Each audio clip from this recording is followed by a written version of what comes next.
ಸ್ವಾದುಜಗುಣಿಗೆ ಮಳೆಯನು ಜಗನ್ನರಯಿಸುವ ಶ್ರೀ ನಿಜ ಗುಣಿಯ ಗ್ರಂಥವನು ನಿಜವಾಗಿ ಕೇಳಿ ನಿಜ ದೋರ್ಮನ ಮೊಳಗಿಸುವ ಸುಜನರಿಗೆ ನಿತ್ಯ ನತನದನು ಸುಜನರಿಗೆ ನಿತ್ಯ ನಮಿಸುವೆನು ಬದ್ಧ ಜೀವರಿಗೆಲ್ಲ ಅದ್ವೈತ ಬೋಧಾದೆ ಶುದ್ಧನಾಗಿ ಜೈದಾಸಿ ಜಡಿಸಿದ್ದ ಸಿದ್ಧಾರೂಢರಿಗೆ ನತನಪ್ಪೆ ಸಿದ್ಧಾರೂಢರಿಗೆ ನತನಪ್ಪೆ ಹಳ್ಳ ಬಲ ವೇದಾಂತ ಕೇಸರಿ ಬಹಳ ಗರ್ಜನ ಕೇಳು ತನಕ ಹಳ್ಳ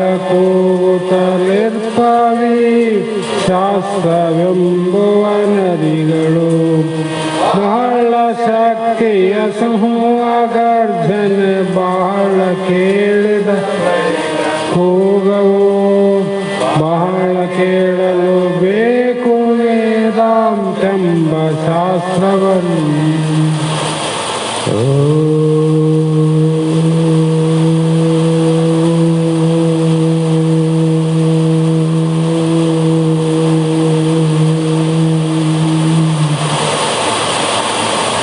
ಗುರುವೇ ಸರ್ವಲೋಕಾನಾಂ ವಿಷವೇ ಭವರೋಗಿಣಾಂ ನಿಧಯೇ ಸರ್ವವಿದ್ಯಾನಾಂ ದಕ್ಷಿಣಮೂರ್ತಯೇ ನಮಃ ಸಿದ್ಧ ಸದ್ಗುರುಪಾದಾಬ್ಜಂ ಜನನಿ ಜನಕಸ್ತತ ತತ್ವೋಪದೇಶಕರ್ತಾರಂ ನತ್ವಾ ಭಕ್ತಿಪುರಸ್ವರಂ ಜಗದಾದಿ ಜಗದ್ಗುರು ಸಿದ್ಧಾರೂಢ ಮಹಾಸ್ವಾಮಿಗಳ ಶ್ರೀಪಾದ ಪದ್ಮಗಳಿಗೂ ಆರೂಢ ಜ್ಯೋತಿ ಶಿವಪುತ್ರ ಮಹಾಸ್ವಾಮಿಗಳ ಶ್ರೀಪಾದಗಳಿಗೂ ಶ್ರೋತ್ರಿಯ ಬ್ರಹ್ಮನಿಷ್ಠ ಬ್ರಹ್ಮಲೀನ ಸದ್ಗುರು ಬಸವಾನಂದರ ಚರಣ ಕಮಲಗಳಿಗೂ ಅನಂತ ದೀರ್ಘ ದಂಡ ಪ್ರಣಾಮಗಳನ್ನು ಸಮರ್ಪಿಸುತ್ತ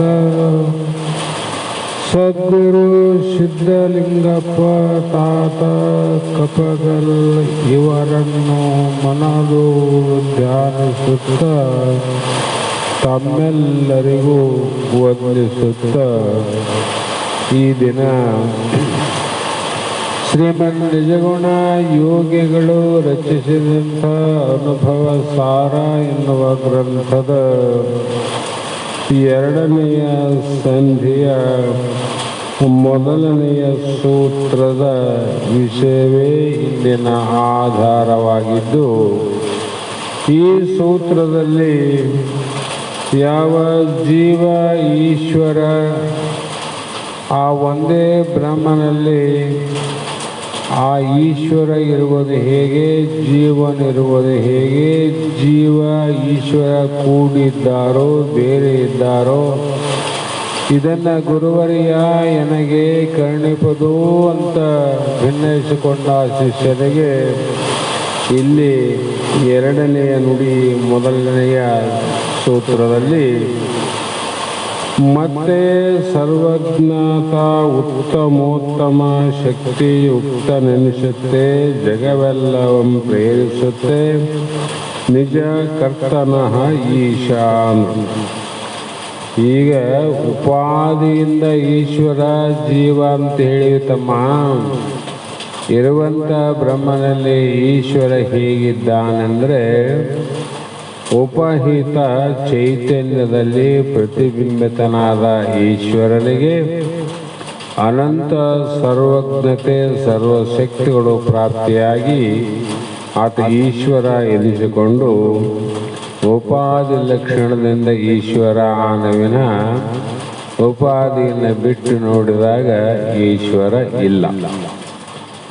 ಮತ್ತು ಉಪಾದಿಯಿಂದ ಕೂಡಿ ಆನಂದ್ರೆ ಆತ ಏನು ಕೆಲಸ ಮಾಡ್ತಾನ ಉಪಾದಿಯಲ್ಲಿ ಕೂಡಿದಾಗ ಅಂದಾಗ ಅನಂತರ ಸರ್ವಜ್ಞತ್ವಾದಿ ಅಂದರೆ ಎಲ್ಲವನ್ನ ಅರಿವಿಕೆಯೋದು. ಎಲ್ಲ ಅಂದರೆ ಭೂತ ಭವಿಷ್ಯತ್ ವರ್ತಮಾನ ಕಾಲ ಹೊರಗಡೆ ಒಳಗಡೆ ನೋಡಿದರೆ ಜಾಗ್ರ ಸ್ವಪ್ನ ಸುಷುಪ್ತಿ 3 ಕಾಲ.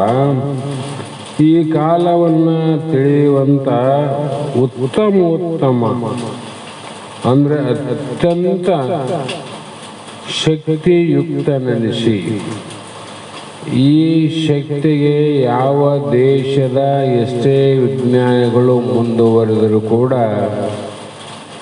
ನಾಶವನ್ನು ಮಾಡೋದು ಒಂದೇ ಗೊತ್ತುವಿನ ರಕ್ಷಣೆ ಮಾಡೋದು ಗೊತ್ತಿಲ್ಲ.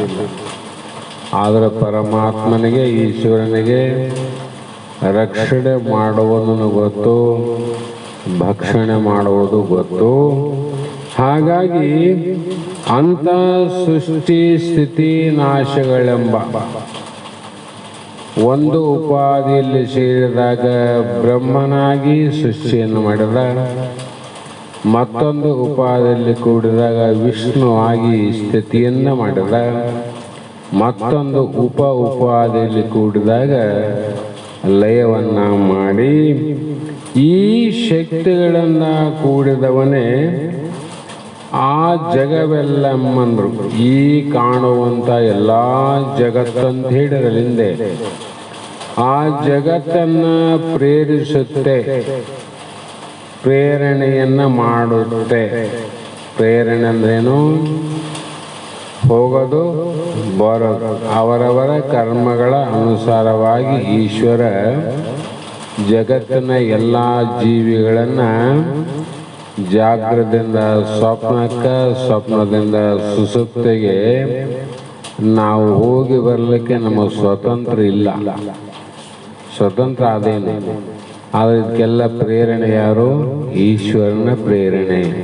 ಹಾಗಾಗಿ ಜಗತ್ತಿಗೆ ಮೂಲ ಕರ್ತ ಯಾರು ಅಂದರೆ ಈಶ್ವರ ಅಂತ ತಿಳ್ಕೊ. ಅಲ್ಲಿ ಬ್ರಹ್ಮ ಅಲ್ಲ, ಮಾಯ ಅಲ್ಲ, ಇಲ್ಲಿ ನಿಜವಾದ ಕರ್ತೃ ಈಶ್ವರ ಅಂತ ತಿಳ್ಕೊ. ಅದು ಯಾವಾಗ? ಉಪಾಧಿಯಲ್ಲಿ ಚೈತನ್ಯದಿಂದ ಕೂಡಿದಾಗ.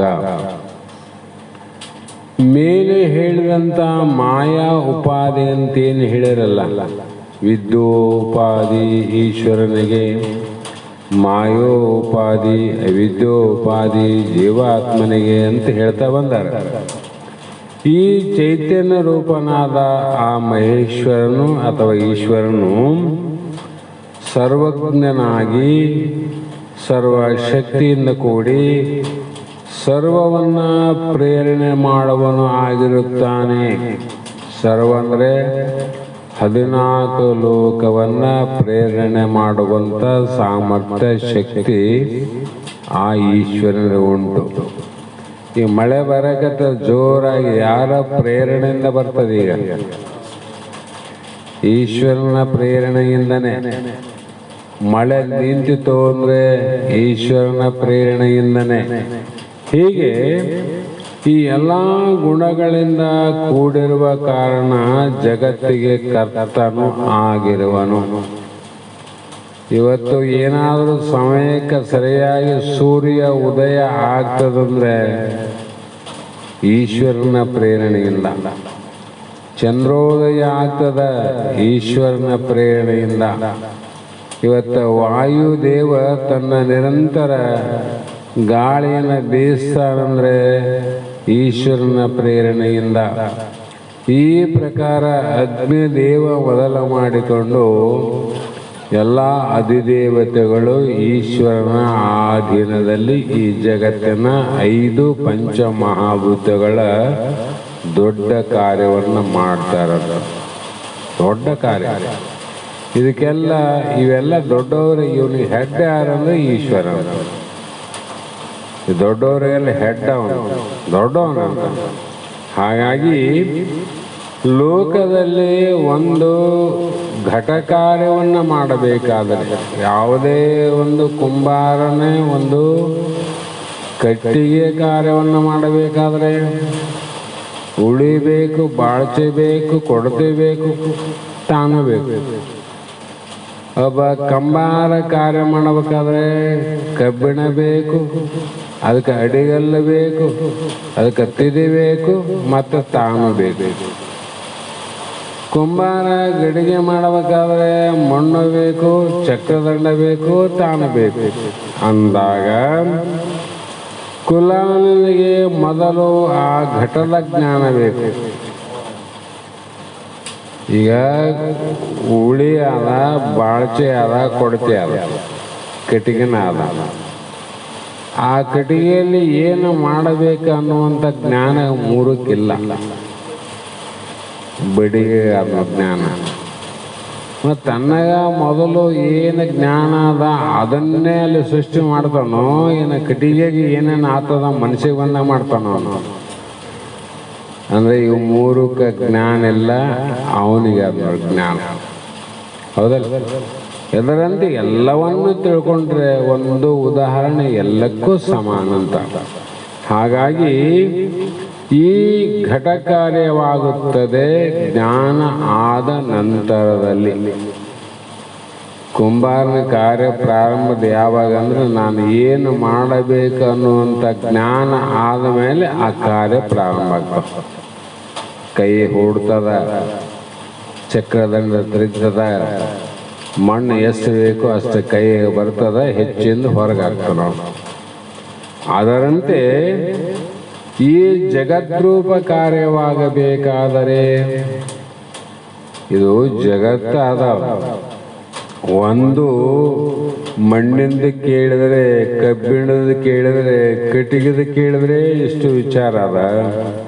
ನ ಜಗತ್ ಕಾರ್ಯ ಅಂದರೆ 14 ಲೋಕ, ಆಮೇಲೆ ಆಯಾ ಲೋಕದ ಜೀವಿಗಳನ್ನು 84 ಲಕ್ಷ ರೂಪದಿಂದ ಕೂಡಿದ ಈ ಜಗತ್ತೇನದ, ಇದು ಈಶನಿಗೆ ಮಾತ್ರ ಈ ಜಗತ್ತಿನ ಜ್ಞಾನ ಉಂಟು ನೋಡು. ಯಾರಿಗುಂಟು? ಕುಂಬಾರಗ ಏನು ಮಾಡಬೇಕಂತ ಜ್ಞಾನ ಅಂತಲ್ಲ, ಅದರಂತೆ ಈ ಜಗತ್ತು ಹೇಗೆ ಆಗಬೇಕು ಅನ್ನುವ ಜ್ಞಾನ ಈಶ್ವರನಿಗಾದ. ಆ ಕಾರಣ ಈ ಸರ್ವ ಪ್ರಪಂಚವು ಹೇಗಾಯಿತು ಎಂದು ತಿಳಿಯಲಿಕ್ಕೆ ಎಂಥ ಪಂಡಿತನಾದರೂ ಪ್ರಶ್ನೆ ಮಾಡಿದರೂ ಕೂಡ ಕೊನೆಗೆ ಇದು ತಿಳಿಯುವುದೇ ಇಲ್ಲ. ಯಾಕಂದ್ರೆ ಅಲ್ಲಿ ಸಾಮಾನುಗಳವ, ಇಲ್ಲೇ ನಾವಂತ ಪ್ರಶ್ನೆ ಬರ್ತದ. ಏನಾವ ಸಾಮಾನಿಲ್ಲಿ? ಇದು ಹೇಗೆ ಆಗಿರ್ಬೋದು, ಏನು ಇರುವುದು, ಯಾರು ಮಾಡಿರಬಹುದು ಅಂತ ಬರೀ ಆಶ್ಚರ್ಯ ಆಗ್ತದೆ ವಿನ ಜಗತ್ತಿನ ಸೃಷ್ಟಿ ಹೀಗೆ ಆಗಿದೆ ಅಂತ ಅನುಭವಕ್ಕೆ ಬರೋದು ಕಷ್ಟ ಅಂತ. ಹಾಗಾಗಿ ಈ ಜಗತ್ತಿನ ಕಾರ್ಯವನ್ನು ಮಾಡಿದ ಯಾವ ಈಶ್ವರ ಅಂತ ಹೇಳಿದ್ರಲ್ಲ, ಅವನು ಸರ್ವಜ್ಞ ಆಗಿನಂತ ಅನ್ಬೇಕು, ಅಲ್ಪಜ್ಞ ಅನ್ಬೇಕು. ಅದಕ್ಕೆ ಅವ್ರು ಹೇಳಿದ್ರು ಸರ್ವಜ್ಞತ್ವ. ಯಾಕೆ ಸರ್ವಜ್ಞತ್ವ ಅಂದರೆ ಇಷ್ಟೆಲ್ಲ ಕಾರ್ಯವನ್ನು ನಿಮಿತ್ತವನ್ನಿಲ್ಲದೆ, ಏನು ಕಾರಣ ಇಲ್ಲದೆ ಸೃಷ್ಟಿ ಆಗ್ಯದ ಅಂದರೆ ಅವನು ಎಂಥ ಸರ್ವಜ್ಞಾನ ಅಂತ. ಹೀಗೆ ತಿಳಿಯುವಂತೆ ಕಾರ್ಯ ಮಾಡುವ ಶಕ್ತಿಯು ನೋಡಿ ತಿಳಿಬೇಕು. ಅವನು ಸರ್ವಜ್ಞಾನ ಅಂತ. ಅವನು ಮಾಡುವ ಕಾರ್ಯವನ್ನು ನೋಡಕ್ಕೆ ಹೋಗಬೇಡ, ಮಾಡಿದಂಥ ಕಾರ್ಯವನ್ನು ನೋಡಿ ಇವನು ದೊಡ್ಡವನೇ ಇರ್ಬೇಕಪ್ಪ ಅಂತ ತಿಳ್ಕೊ. ಬಜಾರ್ ಹಿಡಿದು ಹೋಗ್ತಿರ್ತೀವಿ, ಹೋಗುವಾಗ ಬಾಂಬೆ, ಬೆಂಗಳೂರೆಲ್ಲ ನೀವೆಲ್ಲ ನೋಡಿರಿ. ಒಂದೊಂದು ಬಿಲ್ಡಿಂಗನ್ನು ನೋಡಿದ್ರೆ 10, 20, 30 ಅಂತಸ್ತು. ಆ ಬಿಲ್ಡಿಂಗನ್ನು ನೋಡಿದಾಗ ಆ ಕಟ್ಟಿದವನು ಯಾರು ನಮ್ಗೆ ಗೊತ್ತಿಲ್ಲ, ಹೌದಿಲ್ಲ? ಶ್ರೀಮಂತನೇ ಇರ್ಬೇಕಂತ ನಿಶ್ಚಯ ಮಾಡ್ತಾರೋ ಬಡವನ ಅಂತ ತಿಳ್ಕೊಂತಾರೋ? ನಾವು ಮನೆ ಶ್ರೀಮಂತ ಮಾಲಕರು ನೋಡಿರಿ ನೀವು? ನೋಡದಿದ್ದರೂ ಅವನ ಮಾಡಿದ ಕಾರ್ಯವನ್ನು ನೋಡಿ ಇವನು ಶ್ರೀಮಂತನೇ ಇರಬೇಕೆನ್ನುವ ನಿಶ್ಚಯ ಹೇಗೆ ಮಾಡುತ್ತೆಯೋ ಅದೇ ರೀತಿ ಈ ಜಗತ್ತನ್ನು ನೋಡಿ ಇದನ್ನು ಮಾಡಿದವನು ಸರ್ವಜ್ಞನೇ ಇರಬೇಕಂತ ತಿಳ್ಕೊ ಅಷ್ಟೆ. ಅವ್ರಿಗೇನು ಅನುಮಾನ ಇಲ್ಲಲ್ಲ. ಶ್ರೀಮಂತನೇ ಕೆಟ್ಟನಪ್ಪ ಅಂದ್ರೆ ಏನು ಸಂಶಯ ಅದ ಅದ್ರಾಗ ಸರ್ವಜ್ಞ ಮೂರ್ತಿಯಾದ ಈಶ್ವರನಿಂದನೇ ಜಗತ್ ಕಾರ್ಯ ನಡೆದೆ ಅಂತ ತಿಳಿಬೇಕು ವಿನ ಇದು ಅರಿಯುತ್ತೀರದ ಸಮರ್ಥನಿಂದೊಂದು ಕಾರ್ಯಂ ಅನುವಾಗದಾಗಿ ಎಂದು ವಿವೇಕ ಚಿಂತಾಮಣಿ ಹೇಳ್ಯಾರ. ಯಾಕಂದ್ರೆ ಪರಮಾತ್ಮನಲ್ಲಿ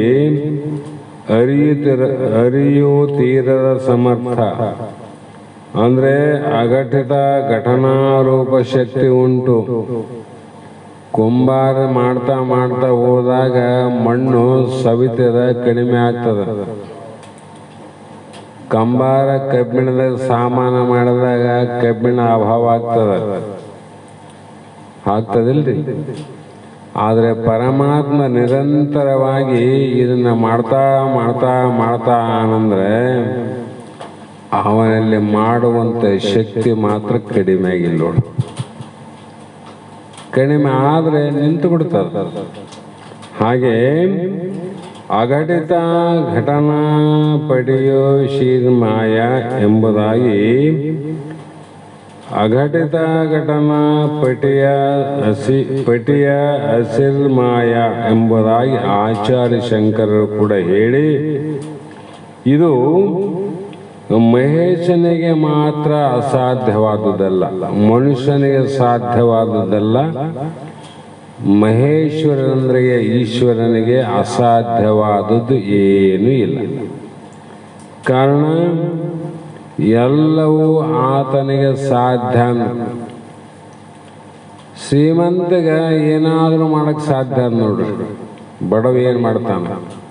ಹಾಗಾಗಿ ಇಲ್ಲಿ ಪರಮಾತ್ಮನ ಶಕ್ತಿಯು ಅನೇಕ ರೂಪ, ಒಂದೇ ರೂಪ ಅಲ್ಲ. ಪರಮಾತ್ಮನ ಶಕ್ತಿ, ಪರಮಾತ್ಮನ ಜ್ಞಾನ ಅನೇಕ ರೀತಿ. ಯಾಕ್ರಿ ಅಂದ್ರೆ ಈ ಮೂರು ತಗೊಂಡಿವಲ್ಲ, ಮೊದಲು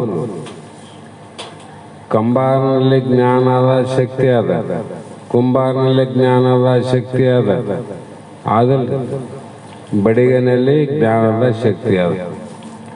ಆದರೆ ಬಡಿಗೆನಲ್ಲಿದ್ದ ಜ್ಞಾನ ಕುಂಬಾರನಿಗಿಲ್ಲ, ಕುಂಬಾರನ ಜ್ಞಾನ ಕಂಬಾರನಿಗಿಲ್ಲ. ಕಂಬಾರಿಗೆ ಹೋಗಿ ಗಡಿಗೆ ಮಾಡಂತ ಮಣ್ಣು ಕೊಟ್ರೆ ಮಾಡ್ತಾನೇನೋ ಅವನು. ಅಂದ್ರೆ ಸೀಮಿತವಾದ ಜ್ಞಾನ ಅಂತ ಅರ್ಥ ಮಾಡೋಕಿಲ್ಲಿ. ಆದರೆ ಪರಮಾತ್ಮನಲ್ಲಿ ಅನೇಕ ಶಕ್ತಿ ರೂಪವಾಗಿದೆ. ಅದಕ್ಕಾಗಿ ಅನೇಕ ಪ್ರಕಾರದ ಜೀವರಾಶಿಗಳ ಸಮೂಹದಿಂದ ಕೂಡಿದ ಜಗತ್ತಾಗ್ಯದ. ಒಂದೇ ಶಕ್ತಿ ಇದ್ರೆ ಒಂದೇ ಪ್ರಕಾರ ಇರ್ತಿತ್ತು, ಅನೇಕ ಶಕ್ತಿ ಅವಲ್ಲ. ಅದಕ್ಕೆ ಇಚ್ಛಾಶಕ್ತಿ, ಜ್ಞಾನಶಕ್ತಿ, ಕ್ರಿಯಾಶಕ್ತಿ ಅಂತ ಬರೀತಾರ. ಮುಂದ ಈ ವಿಶ್ವಾಮಿತ್ರಾದಿ ಮಹರ್ಷಿಗಳು ತಮ್ಮ ತಪೋಶಕ್ತಿಯಿಂದ ಸಂಕಲ್ಪ ಮಾತ್ರದಿಂದ ಉಪಾದಾನಾದಿ ಯಾವ ಸಾಧನೆಗಳಿಲ್ಲ. ಅದಂಗೆ ಸಾಧ್ಯ ರೀ, ಏನು ಇಲ್ಲದ ಮಾಡಕ್ಕೆ ಹೆಂಗೆ ಬರ್ತದ? ಬರೇ ನೀವು ಹೇಳಿಕೆ ಅಂತ ಹೋಗ್ತೀರಿ, ನಾವು ಕೇಳೋದಾಯ್ತು. ಅನುಭವಕ್ಕೆ ವಿರುದ್ಧ ಆಗ್ತಲ್ಲ ಅಂದ್ರೆ ನೀವು ನಂಬಲಿಲ್ಲ ಅಂದ್ರೆ ಕೈಯಲ್ಲಿ ಇದ್ದುದನ್ನು ಕೂಡ ವಿಶ್ವಾಸ ಆಗ್ತದೆ. ಕಣ್ಣಿಗೆ ಕಾಣುವ ಅನುಭವದ ವಸ್ತುವನ್ನು ಕೊಟ್ಟರು ಕೂಡ ನಿನ್ನೆಲ್ಲ ಸಂಶಯ ಇತ್ತಂದ್ರೆ ಅದು ನಿನಗೇನು ನಿಶ್ಚಯ ಜ್ಞಾನ ಆಗ್ತದೆ. ಒಂದು ಚಲೋ ವಸ್ತು ನಮ್ಮವ್ರಂತ ತಂದು ಕೊಟ್ಟರು, ತಿನ್ನಪ್ಪ ಅಂದರು, ಎಷ್ಟು ಕಾಳಜಿ ಮಾಡಿ ಕೊಡ್ತಾರಂದ್ರೆ ಇದ್ರ ಏನನ್ನ ಕಲಿಸ್ಯಾರೇನಂತ ವಿಷಯ ಸಂಶಯ ಬಂತಿಲ್ಲ, ತಿಂತಿದ್ದೇನೆ. ಮತ್ತೆ ಅನುಭವಕ್ಕಷ್ಟೇ ಹೋಗ್ತೀನಿ ಅಂತಿದಲ್ಲಪ್ಪ, ಮತ್ತೆ ಅನುಭವ ಆದ ಸಿಹಿ ಪದಾರ್ಥ. ಸಂಶಯದಿಂದ ನಿನ್ನ ಕೈ ಹಾಯ್ತಿಲ್ಲ, ಕೈ ಹಾಯ್ತಲ್ಲ. ಅದೇ ಪ್ರಕಾರ ಈಶ್ವರ ಮಾಡಿದಂಥ ಜಗತ್ತು ಸಂಶಯ ಬಂತಂದ್ರೆ ಆ ಜಗತ್ತು ಈಶ್ವರ ಮಾಡ್ಯಾನ ಅಂತ ನೀವು ಒಪ್ಪಂಗಿಲ್ಲ, ಸುಳ್ಳ ಅಂತಿದ್ದೆ. ಅನುಭವ ಆಗಲ್ಲ, ಈಗ ಮಾಡ್ಯಾನ, ನೀವು ಸಂಶಯ ಇದ್ರೆ ಸುಳ್ಳು ಆಗ್ತದೆ. ಅದಕ್ಕೆ ಯಾರೇನು ಮಾಡಂಗಿಲ್ಲ ಅಂದ್ರೆ ಅವರು ಈ ರೀತಿ ವಿಶ್ವಾಮಿತ್ರ ಒಂದು ಪ್ರಸಂಗದಲ್ಲಿ ತಪಸ್ಸನ್ನ ಮಾಡಿ ತಪೋಶಕ್ತಿಯಿಂದ ಏನು ಮಾಡಿದ ಅಂದರೆ ಸ್ವರ್ಗಕ್ಕೆ ಪ್ರತಿಸ್ವರ್ಗವನ್ನ ನಿರ್ಮಾಣ ಮಾಡಿದ. ಆ ಸ್ವರ್ಗಕ್ಕೆ ಪ್ರತಿಸ್ವರ್ಗ ನಿರ್ಮಾಣ ಮಾಡಬೇಕಾದ್ರೆ ಏನನ್ನ ಸಾಮಾನು ತಗೊಂಡೇನು,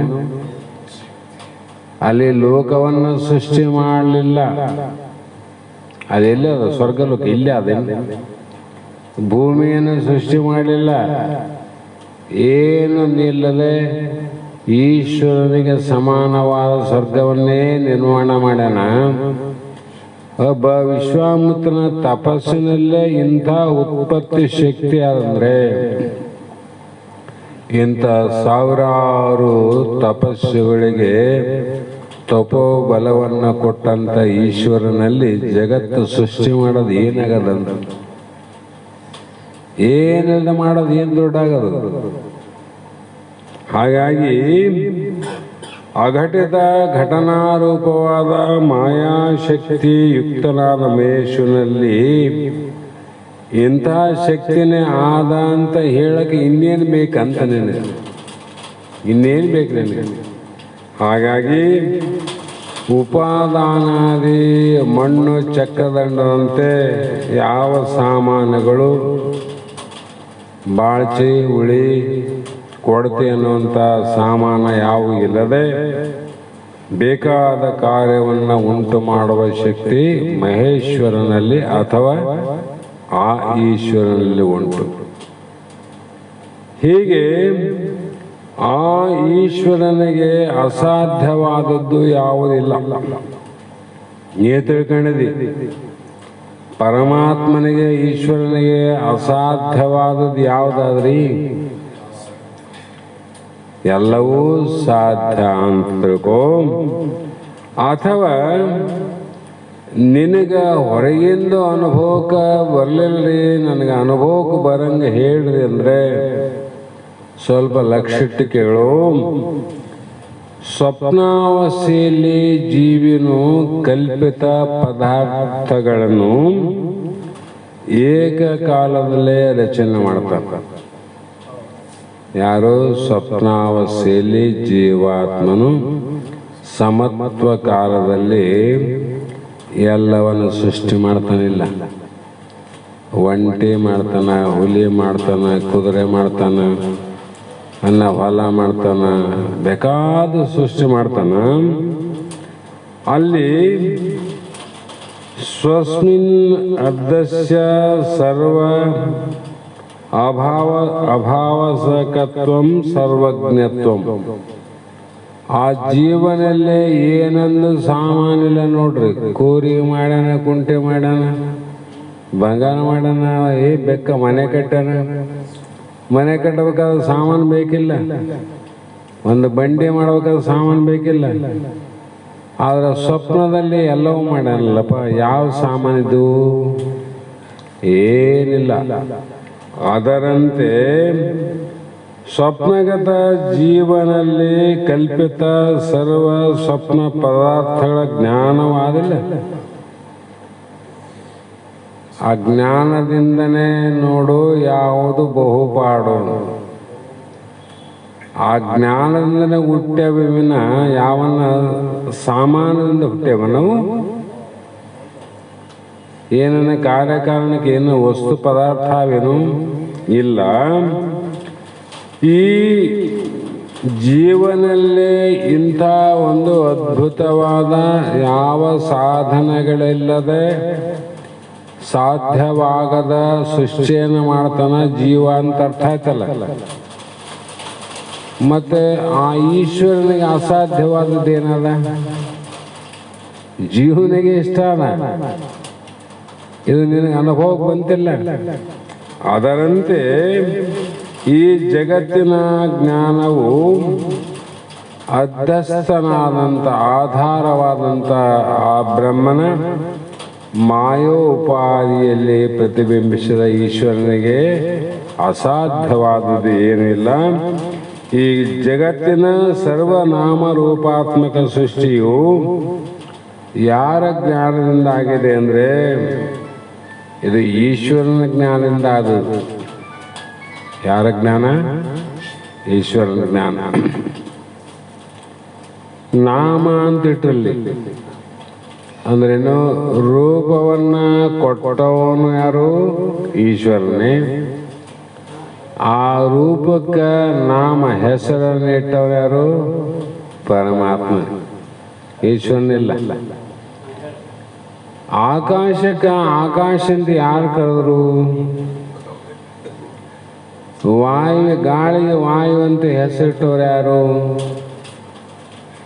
ಅಗ್ನಿಗೆ ಬೆಂಕಿ ಅಂತ ಇಟ್ಟವ್ರು ಯಾರು?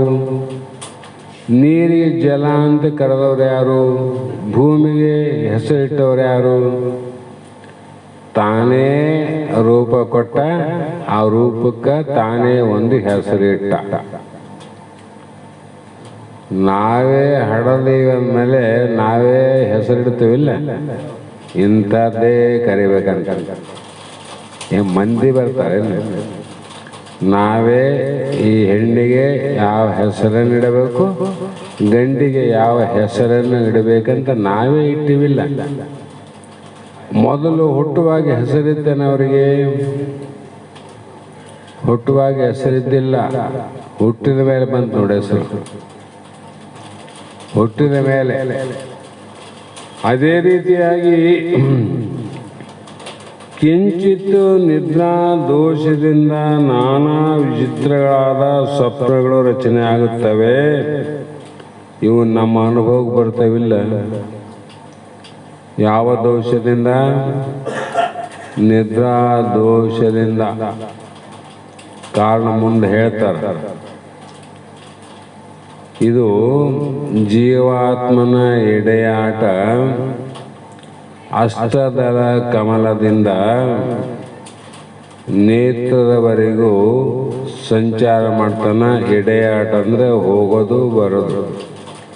ಜಾಗ್ರಾವಸ್ಥೆಯಲ್ಲಿ ನೇತ್ರದಲ್ಲಿ ಇದ್ದು ಮತ್ತೆ ನಿದ್ರಾವಸ್ಥೆಯಲ್ಲಿ ಹೃದಯ ಸ್ಥಾನಕ್ಕೆ ಬರ್ತಾನೆ.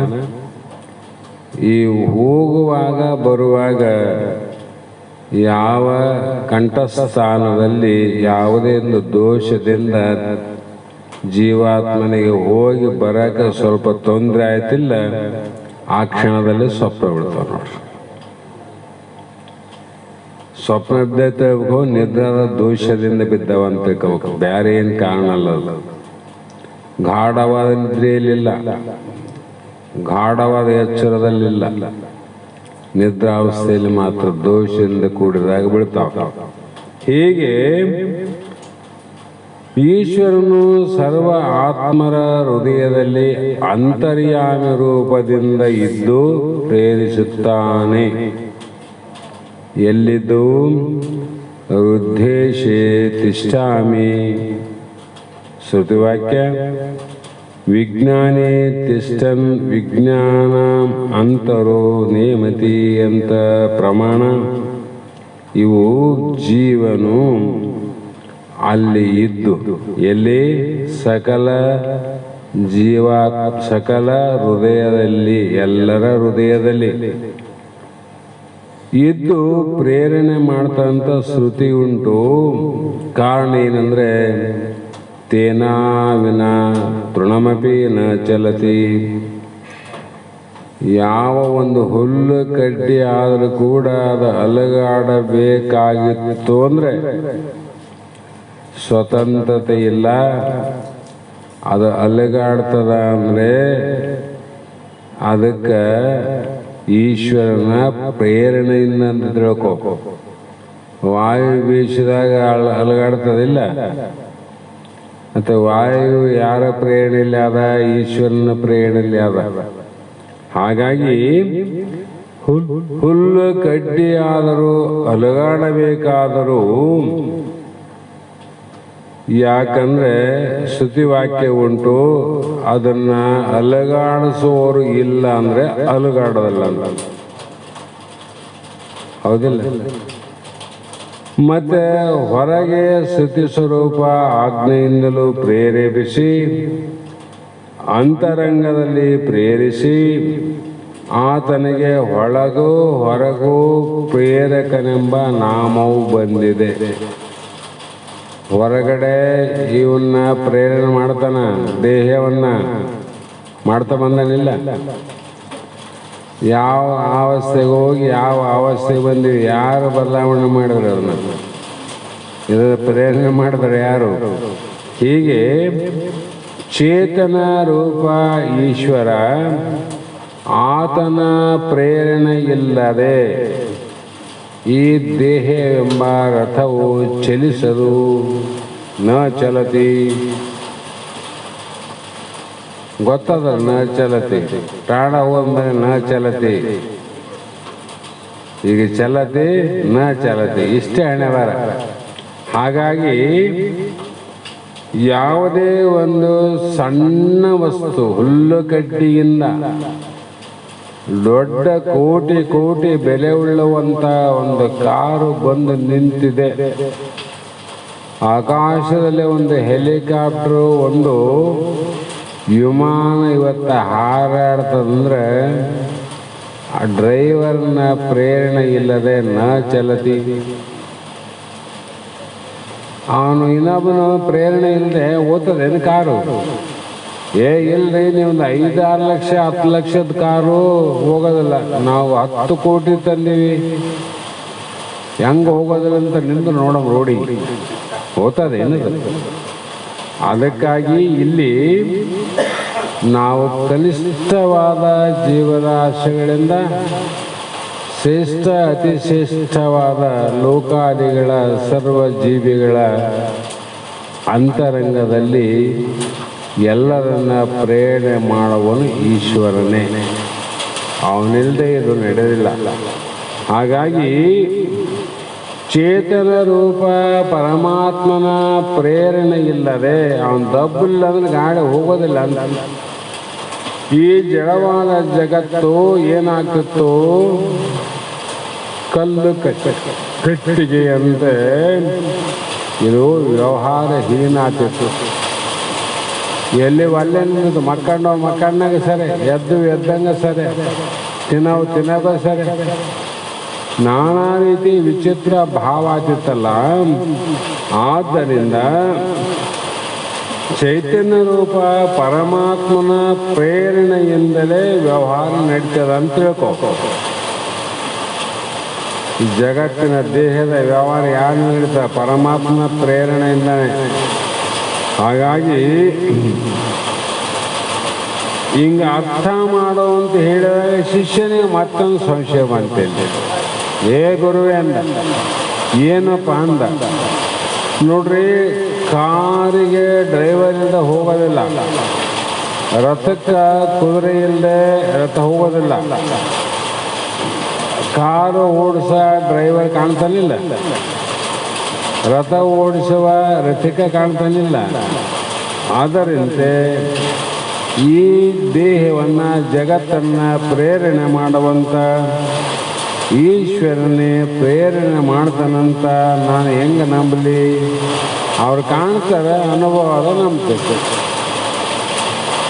ಅಂತ ಅಂದಾಗ, ಯಾಕಂದರೆ ಡ್ರೈವರ್ಗೆ ಶರೀರ ಅದ, ಅವನು ಓಡಿಸ್ತಾನ. ರಥಿಕನಿಗೆ ಆದ ರಥ ಓಡಿಸ್ತಾನೆ. ಈಶ್ವರನಿಗೆ ಶರೀರ ಇಲ್ಲ ಅಂತಿರಲ್ಲ, ಅವನಿಂದ ಹೆಂಗ ಪ್ರೇರಣೆ ಆಗ್ತದೆ ಅನ್ನುವಂಥ ಶಂಕೆಯನ್ನು ಮಾಡಿದ್ದಾದರೆ ಅದಕ್ಕೆ ಸಮಾಧಾನ ಇರ್ತಾರೆ ಅವರು. ಕಾಲ ಎಂತೋ ಅಮೃತವಾದಣಂ ಪಲ್ಲವ ಕುಸುಮಾದಿ ಸಾಧಕ ಮಪ್ಪದು ಒಂದು ಕಾಲವ. ಕಾಲ ಅಂದರೆ ವಸಂತ ಕಾಲ, ಹೇಮಂತ ಕಾಲ ಅಂತ ಅವನು 6 ಋತುಗಳು. ಈಗ ವಸಂತ ಋತು ಬಂತು ಅಂದರೆ ಒಣಗಿದ ಗಿಡಗಳು ಚಿಗಿತಾವ, ಹೌದು, ಮತ್ತು ಹೂವು ಕಾಯಿ ಬಿಡ್ತಾವ. ಆವಾಗ ನೀ ಅನ್ಕಂಡು ನೋಡಪ್ಪ ವಸಂತ ಕಾಲ ಬಂತು, ಚಿಗುರ್ಲಿಕ್ಕೆ ಶುರುವಾಯಿತು ಅಂದಿತ್ತು. ಕಾಲ ನಿನ್ನ ಕಣ್ಣಿ ಕಂಡದೇನು, ಕಾಲಕ್ಕೆ ಶರೀರ ಆದೇನು ಕಾಣದೆ ಆತ ಪ್ರೇರಣೆ ಮಾಡುವುದರಿಂದ ಇಲ್ಲಿ ಕಾರ್ಯದ ಪ್ರೇರಣೆ ಆಗ್ತದಿಲ್ಲ, ಗಿಡದಲ್ಲಿ ಪ್ರೇರಣೆ ಆಗ್ತದ. ಅದರಂತೆ ಇಲ್ಲಿ ನೀನು ವಿಚಾರವನ್ನು ಮಾಡಿ ನೋಡು. ವಸಂತ ಋತುವಿಗೆ ಶರೀರವಿಲ್ಲ, ನಿರವಯವನಾಗಿದ್ದು ವೃಕ್ಷಾದಿಗಳಿಗೆ, ಗಿಡಮರಗಳಿಗೆ, ಬೆಳ್ಳೆಗಳಿಗೆ ಪ್ರೇರಣೆಯನ್ನು ಹೇಗೆ ಮಾಡುವನು ಹಾಗೆಯೇ ಪರಮಾತ್ಮನು ನಿರವಯವನು, ನಿರಾಕಾರನು, ಅಶರೀರನು. ಆ ಅಶರೀರಿಯಾಗಿದ್ದು ಕಣ್ಣಿಗೆ ಕಾಣದಂತೆ ಸರ್ವವನ್ನು ಪ್ರೇರಣೆ ಮಾಡುವನು ಎಂಬಲ್ಲಿ ಯಾವ ಸಂಶಯ ಇಲ್ಲ. ಏನಿಲ್ಲ. ಆದ್ದರಿಂದ ಈಶ್ವರನು ಅಲ್ಪಜ್ಞ ಅಂತ ಎಂದು ಅನ್ನಬೇಡ, ಅವನು ಸರ್ವಜ್ಞನು. ಹಾಗಾಗಿ ಆ ಸರ್ವಜ್ಞತ್ವ, ಸರ್ವಶಕ್ತಿತ್ವ, ಸರ್ವ ಪ್ರೇರಣಾಕರ್ತ ಇವುಗಳಿಂದ ಜಗತ್ತಿಗೆ ಈಶ್ವರನೇ ಕರ್ತನಾಗಿರುವನೆಂದು ವಿಚಾರವನ್ನು ಮಾಡಿ ನಂಬತಕ್ಕದ್ದು ಅಂತ ಹೇಳ್ತಾ ಬಂದರು. ಮಳೆ ಜೋರಾಯಿತು, ಶಬ್ದ ಸ್ವಲ್ಪ ತೊಂದರೆ ಆಗ್ತದೆ. ಕಾರಣ ಇವತ್ತಿನ ಎರಡು ನುಡಿಗೆ, ಒಂದನೇ ಸೂತ್ರದ ಎರಡು ನುಡಿಗೆ ಈ ಶಾಸ್ತ್ರವನ್ನು ಮಂಗಲ ಆದ ನಂತರ ಗುರುಪಾದಕ್ಕೆ ಸಮರ್ಪಿಸಿ ನಾವು ನೀವು ಧನ್ಯರಾಗೋಣ ಅನ್ನುವಂಥ ಮಾತನ್ನು ಹೇಳ್ತಾ ಇವತ್ತಿನ ಶಾಸ್ತ್ರದ ಮಂಗಲ ಗೀತೆಯನ್ನು ನಮ್ಮ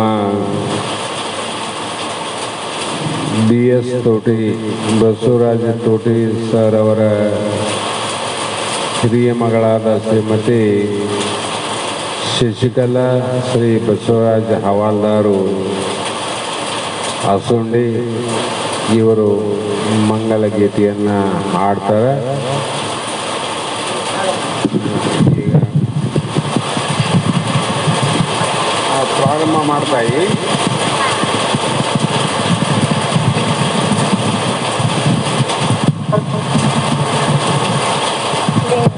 ಪೂಜೆಯ ಮಾಡಲಿಲ್ಲಲ್ಲೋ ಮಂಗ, ಅದಕ ನಿನಗೊಲಿಲ್ಲ ಕೂಡಲ ಸಂಗ. ಲಿಂಗ ಪೂಜೆಯ ಮಾಡಲಿಲ್ಲಲ್ಲೋ ಮಂಗ, ಅದಕ ನಿನಗೊಲಿಲ್ಲ ಕೂಡಲ ಸಂಗ. ಮೊದಲಿಂದ ಕಡೆತನಕ ಬಂದಿ ಮಾನವನಾಗಿ ಹೀಗ ಮಾಡಿದರ ಲಿಂಗ ಪೂಜೆಯ ಮಾಡಲಿಲ್ಲಲ್ಲೋ ಮಂಗ, ಅದಕ ನಿನಗೊಲಿಲ್ಲ ಕೂಡಲ ಸಂಗ. ಈಚಲ ಮರದಾಂಗ ಉದ್ದಕ್ಕ ಬೆಳೆದಿ ಯೋಚನೆ ಮಾಡದೆ ಯಾಕ ದಾರಿಯನ್ನು ತುಳಿದಿ. ಈಚಲ ಮರದಾಂಗ ಉದ್ದಕ್ಕ ಬೆಳೆದಿ ಯೋಚನೆ ಮಾಡದೆ ಯಾಕ ದಾರಿಯನ್ನು ತುಳಿದಿ. ಆಚಾರವಂತರನು ಅತಿಯಾಗಿ ಕಾಡಿ ನೀಚರೊಳಗೆ ನೀನೇ ನಮ್ಮಲ್ಲಂತಾಗಿ. ನೀಚರೊಳಗೆ ನೀನೇ ನಮ್ಮಲ್ಲಂತಾಗಿ. ಲಿಂಗ ಪೂಜೆಯ ಮಾಡಲಿಲ್ಲಲ್ಲೋ ಮಂಗ, ಅದಕ ನಿನಗೊಲಿಲ್ಲ ಕೂಡಲ ಸಂಗ. ಭಸ್ಮದ ಬೆರಳನ್ನು ಇಡಲಿಲ್ಲ ಹಣೆಗೆ, ಭಗವನ್ನಾಮ ಸ್ಮರಣೆ ಬರಲಿಲ್ಲ ಬಾಯಿಗೆ. ಭಸ್ಮದ ಬೆರಳನ್ನು ಹಣೆಗೆ, ಭಗವನ್ನಾಮ ಸ್ಮರಣೆ ಬರಲಿಲ್ಲ ಬಾಯಿಗೆ. ಭಕ್ತಿಯ ನುಡಿಗಳು ಬೀಳಲಿಲ್ಲ ಕಿವಿಗೆ, ಭಕ್ತಿಯ ನುಡಿಗಳು ಬೀಳಲಿಲ್ಲ ನಿನ್ನ ಕಿವಿಗೆ. ತತ್ವದ ನುಡಿಗಳು ಬಂದು ಬಡಿಲಿಲ್ಲ ತಲೆಗೆ, ತತ್ವದ ನುಡಿಗಳು ಬಂದು ಬಡಿಲಿಲ್ಲ ತಲೆಗೆ. ಲಿಂಗ ಪೂಜೆಯ ಮಾಡಲಿಲ್ಲಲ್ಲೋ ಮಂಗ, ಅದಕ ನಿನಗೊಲಿಲ್ಲ ಕೂಡಲ ಸಂಗ. ಲಿಂಗ ಪೂಜೆಯ ಮಾಡಲಿಲ್ಲಲ್ಲೋ ಮಂಗ, ಅದಕ ನಿನಗೊಲಿಲ್ಲ. ಹೊಂದಿಕೊಂಡೆ ಹೋದಿ ಹೊಲಸಾದ ಚಟಕ, ಹಿರಿಯರ ಮಾತನು ಮೀರಿ ಬಿದ್ದಿ ಬಲು ಹಠಕ. ಹೊಂದಿಕೊಂಡೆ ಹೋದಿ ಹೊಲಸಾದ ಚಟಕ, ಹಿರಿಯರ ಮಾತನು ಮೀರಿ ಬಿದ್ದಿ ಬಲು ಹಠಕ. ಬರಲಿಲ್ಲ ಒಮ್ಮೆಯೂ ಸಿದ್ಧನ ಮಠಕ, ಬರಲಿಲ್ಲ ಒಮ್ಮೆಯೂ ಸಿದ್ಧನ ಮಠಕ. ಗುರುವಿನ ನೆನೆಲಿಲ್ಲ ಕಟುಕ, ಗುರುವಿನ ನೆನೆಲಿಲ್ಲ ಕಟುಕ. ಲಿಂಗ ಪೂಜೆಯ ಮಾಡಲಿಲ್ಲಲ್ಲೋ ಮಂಗ, ಅದಕ ನಿನಗೊಲಿಲ್ಲ ಕೂಡಲ ಸಂಗ.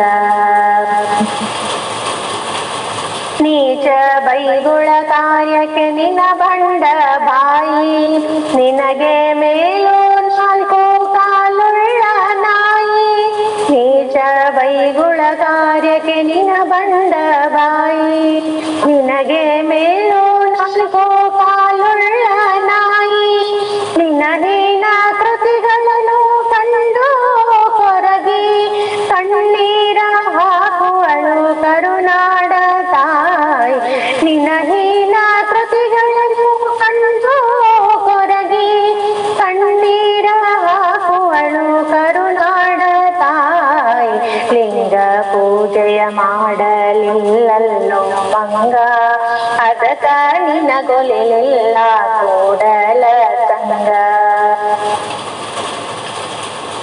ಇನ್ನಾದರೂ ನೀನು ಅಡ್ಡ ದಾರಿಯ ಬಿಟ್ಟು ದೇವರ ಮೇಲೆ ದಿವ್ಯ ನಂಬಿಕೆಯ ಇಟ್ಟು, ಇನ್ನಾದರೂ ನೀನು ಅಡ್ಡ ದಾರಿಯ ಬಿಟ್ಟು ದೇವರ ಮೇಲೆ ದಿವ್ಯ ನಂಬಿಕೆಯ ಇಟ್ಟು, ಶಕ್ತಿಯ ಕೊಡುವ ಭಕ್ತಿಗೆ ಬೆಲೆ ಕೊಟ್ಟು, ಶಕ್ತಿಯ ಕೊಡುವ ಭಕ್ತಿಗೆ ಬೆಲೆಯನ್ನು ಕೊಟ್ಟು, ಸಿದ್ಧಾರೂಢನ ಭಜಿಸು ಬಿಡುವುದ ಬಿಟ್ಟೊಟ್ಟು, ಸಿದ್ಧಾರೂಢನ ಭಜಿಸು ಬಿಡುವುದ ಬಿಟ್ಟೊಟ್ಟು. ಲಿಂಗ ಪೂಜೆಯ ಮಾಡಲಿಲ್ಲಲ್ಲೋ ಮಂಗ, ಅದಕ ನಿನಗೊಲಿಲ್ಲ ಕೂಡಲ ಸಂಗ. ಲಿಂಗ ಪೂಜೆಯ ಮಾಡಲಿಲ್ಲಲ್ಲೋ ಮಂಗ, ಅದಕ ನಿನಗೊಲಿಲ್ಲ ಕೂಡಲ ಸಂಗ.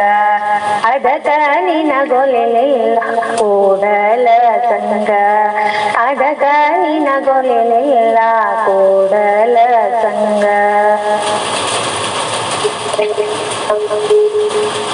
ಶ್ರೀ ಸಿದ್ಧಾರೂಢಾಯ ಮಂಗಳಂ, ಶ್ರೀ ಶಿವಾವತಾರಾಯ ಮಂಗಳಂ. ಶ್ರೀ ಸಿದ್ಧಾರೂಢಾಯ ಮಂಗಳಂ, ಶ್ರೀ ಶಿವಾವತಾರಾಯ ಮಂಗಳಂ.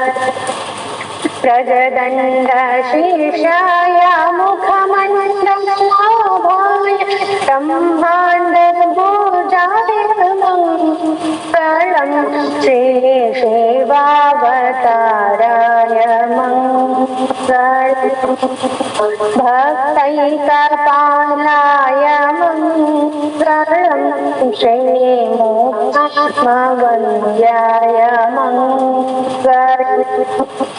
शिवशक्तिरूपाय परमुक्तिदाताय परभक्तिवेद्याय मङ्गलम् शिवावताराय मङ्गलम् अज्ञाननाशाय वरसुज्ञानकोशाय मङ्गलम् अज्ञाननाशाय मङ्गलम् वरसुज्ञानकोशाय मङ्गलम् विज्ञानमूलाय गोपाय ब्रह्मज्ञशेषाय श्री शिवावताराय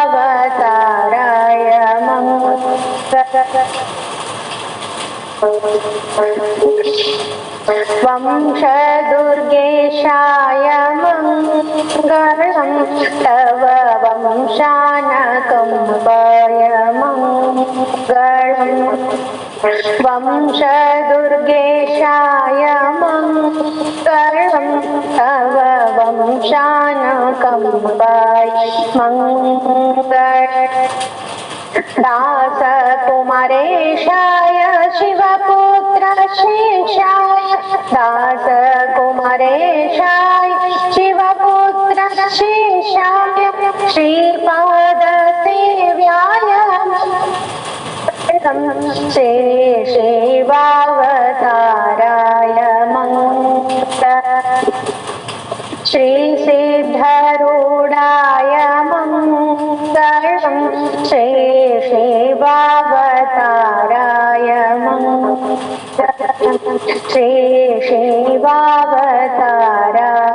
मङ्गलम् श्री शिवावताराय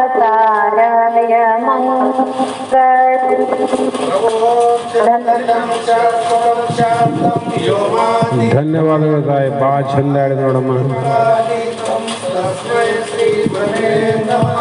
श्रीमद जगद्गुरु सिद्धार्थ स्वामी महाराज की, श्री सद्गुरु शिवपुत्र स्वामी महाराज की, श्री सद्गुरु बसवानंद स्वामी महाराज की, श्री सद्गुरु अजगदीश्वर महाराज की, सकल साधु संत महाराज की.